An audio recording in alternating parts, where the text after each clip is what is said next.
Last আমরা দুটো video দিয়েছিলাম যে চেম্বারের এই পাশগুলো লিক হয়ে গেলে এইটা টোটালি আমরা কেটে ফেলে দিয়ে নতুন করে রিবন্ড করে দেই, তাহলে আর লিক হয় না। এই যে দেখেন এটার এই পাশে লিক, এগুলো আমরা নতুন করে লাগাই দিব। তারপরে এই যে এই পাশে লিক হয়ে সবগুলো জ্বালাই করা হয়ে গেছে, এগুলো সব আমরা চেঞ্জ করে ফেলবো কেটে, এই পাশে হবে। আর এই যে মাঝখানে যে লিকগুলো হয়, মাঝখানে লিক হলে এই যে যে পাশে লিক, যদি এই চেম্বারটা কাস্টমার চেঞ্জ করে তাহলে তো করলো, যদি না হয় তাহলে আমরা এই পাইপের মধ্যে এখান দিয়ে নতুন করে পাইপ কেটে কেটে পাইপ দিয়ে দিব, নতুন পাইপ দিয়ে মাঝখানে করবো।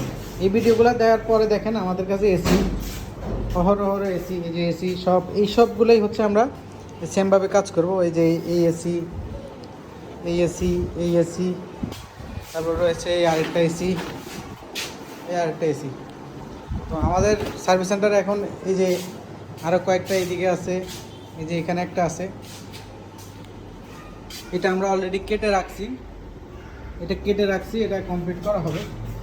তো এই যে এই সবগুলো কাজ আমরা 2-3 দিনের মধ্যে কমপ্লিট করে ডেলিভারি করে দিব।